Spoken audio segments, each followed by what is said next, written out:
Hi అండి, నమస్తే. నేను మీ వందన. ఈరోజు స్పెషల్ కారపూస అండి. మంచిగా కరకరలాడుతూ గుల్లగా రావడానికి కారపూస ఎలా చేయాలి అన్నది నేనైతే ఈ వీడియోలో చూపిస్తున్నానండి.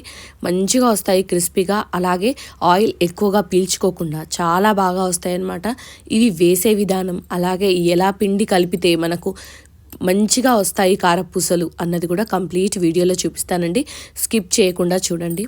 సంక్రాంతి వచ్చిందంటేనే మనకైతే పిండి వంటలు చాలా ఎక్కువగా వేసుకుంటాము. ఇలా పిండి వంటలు వేసుకొని ఒక నెల రోజుల వరకు కూడా మంచిగా నిలవ ఉంటాయి. అలాగే వీటిని ఇష్టంగా తింటాము సంక్రాంతి సీజన్ మొత్తం. అలాగే ఇంటి పక్కన వాళ్ళకి అందరికీ ఇవ్వడానికి కూడా ఇష్టపడతాము మనం చేసినవి. అలాంటప్పుడు ఇలా మంచిగా చేసుకోండి.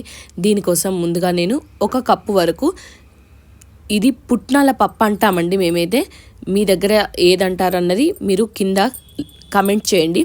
ఈ పుట్నాల పప్పుని నేను 1 కప్ వరకు తీసుకొని దాన్ని గ్రైండర్లో వేసుకొని మెత్తటి పొడిలాగా పట్టుకున్నానండి. ఆ పొడిని నేను ఒక వెడల్పాటి గిన్నెలో జల్లెడ పెట్టేసుకొని, ఆ జల్లెడలో మనం పొడిలాగా చేసుకున్న పుట్నాల పప్పుని ఇందులో వేసి జల్లించుకోవాలండి. ఆ పొడిని ఇలా ప్రతీది మనం కారపూస చేసినప్పుడు ఖచ్చితంగా జల్లెడ పట్టాలి. ఏదైనా ఒక గట్టిగా లేదా పొడి పొడిగా ఉన్నది అందులో వచ్చేస్తే కారపూస రావడం చాలా ఇబ్బందిగా వస్తుంది. అందుకని ఖచ్చితంగా జల్లెడ పెట్టుకొని సాఫ్ట్గా వచ్చిన పిండిని మనము మిశ్రమం కలిపేసుకుంటే మనకు కారపూస చాలా బాగా వస్తుంది. ఇక్కడ నేను తీసుకున్న 1 కప్పు పుట్నాల పప్పుకి 3 కప్పుల బియ్య పిండిని నేను వేసుకుంటున్నానండి.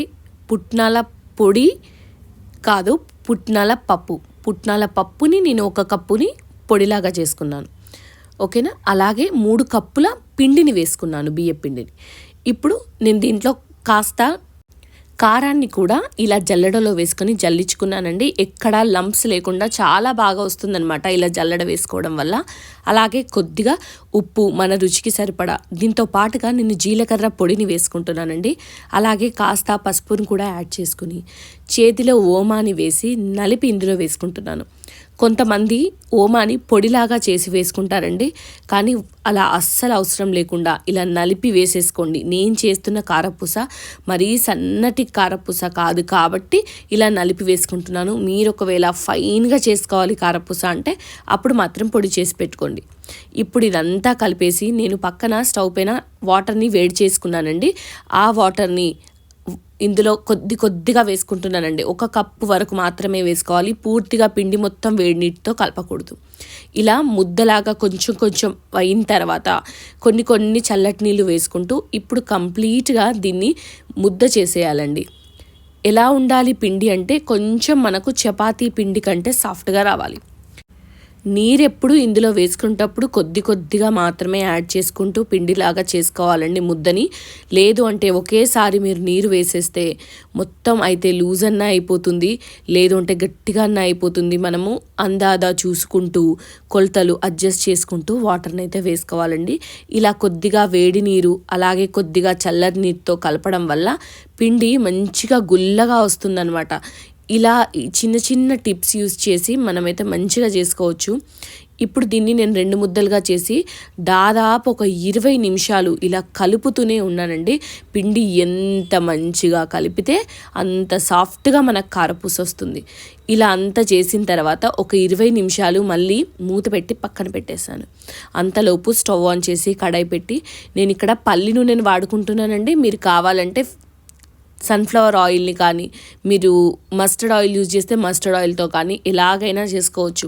కానీ పాతకాలంలో పల్లి నూనెతో మాత్రమే చేసేవారు. అప్పుడు టేస్ట్ చాలా బాగుండేది. అందుకే నేను ఇలా పల్లి నూనెతోనే చేసుకుంటాను. అలాగే నేను వాడుతున్న కారపూస గొట్టం అండి.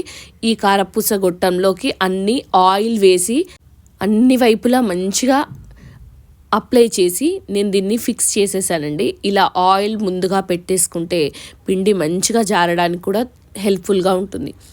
తర్వాత దీంట్లో చిన్న ముద్దగా చేసుకున్న పిండిని ఇందులో వేసేసి మీది నుంచి గొట్టం పెట్టేసి వేడిగా మరిగిన నూనెలోకి మాత్రమే మనం వేసుకోవాలండి.